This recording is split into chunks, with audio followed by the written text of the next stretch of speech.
की जानिब से 75वां जश्न यौम आज़ादी मनाने का जो ऐलान किया गया और उसी सिलसिले की एक कड़ी मदरसे दावतुल कुरान मॉडर्न स्कूल और इक़रा स्कूल के तलबा असातिज़ा की एक बहुत बड़ी रैली जो रियासत नगर डिवीज़न में मुख्तलिफ महल जात से गश्त करती हुई रियासत नगर मार्केट पर इख्तिताम को पहुंची। हम इस मुल्क की आज़ादी के लिए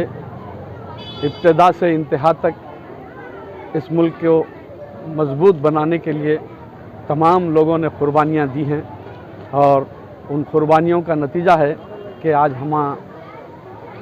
पूरी दुनिया में अपने मुल्क का एक मुनफरिद मुकाम रखते हैं।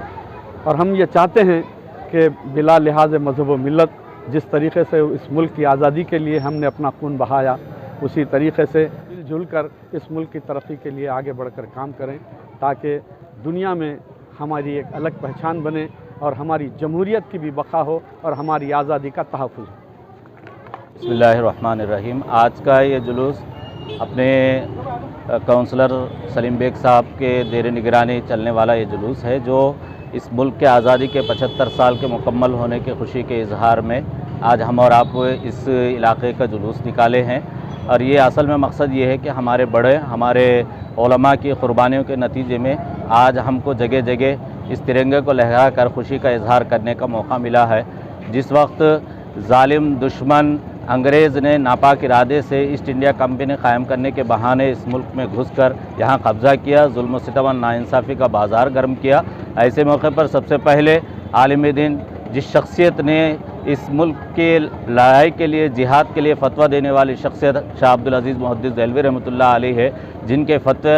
जिन्होंने अंग्रेज़ों के ख़िलाफ़ जिहाद करने का फ़तवा जारी किया था। इस फतवे के असर से रेशमीवाल की तहरीक चलाई गई और इस फतवे के असर से हिंदुस्तान छोड़ो की तहरीक चलाई गई और इस फतवे के असर से शामिली वाली जिहाद हुआ, जिसके नतीजे में सैकड़ों उलमा इकराम और बरादरान वतन ने जान की कुर्बानी दी और फांसी के फंदे को चूमा और उसके असर से अपने बच्चों को, यतीम औरतों को बेवा कर दिया है। जब कहीं जाकर ये मुल्क हमारे सामने आज़ाद होकर सामने आया है, इस मुल्क की आज़ादी में हर तबके, हर मज़हब और हर मसलक के लोगों ने मिलकर इस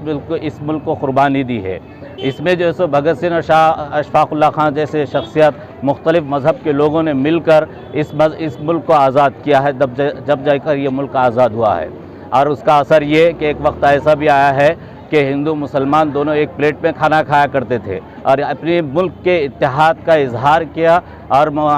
दुश्मन अंग्रेज़ जब ये देखा कि इस मुल्क के अंदर हिंदू मुसलमान इक्तायत और इत्तेहाद के साथ रहने लगे तो वो महसूस करने लगे कि अब हम इस मुल्क में हुकूमत नहीं कर सकते, तो 7 समंदर पार भागने पर ये मजबूर हो गए हैं। मेरे भाइयों, आज हमारे लिए एक नसीहत और एक सबक ये है कि आज भी हम अपने अंदर वो इत्तेहाद व इत्तेफाक जो उस वक्त के अकाबिर उलमा ने, बुज़ुर्गों ने कायम की है, एक जिहती का सबूत देकर जिस तरह इत्तेहाद इत्तेफाक और मोहब्बत के साथ मिलकर ज़िंदगी गुजारी है, ये इस मुल्क की खूबसूरती और ताकत है सबसे बड़ी। उस चीज़ को बाकी रखने की ज़रूरत है, तब जाकर हम इस मुल्क को आफ़ियत के साथ बचा सकते हैं और उसकी हिफाजत कर सकते हैं। मैं आखिर में उस शेर को फिर दोहराना चाहता हूँ कि मज़हब नहीं सिखाता आपस में बैर रखना, मज़हब नहीं सिखाता आपस में बैर रखना, हिंदी हम वतन है हिंदुस्तान हमारा। इसी तर्ज पर हम अपनी ज़िंदगी को जब गुजारेंगे तो ये मुल्क को बिल्कुल आफ़ियत और सलामती के साथ बाकी रह सकता है। और हम सब की ज़रूरत है कि इस वक्त वो मोहब्बत, वो ईसार और वो ताल्लुक़ को बाकी रखे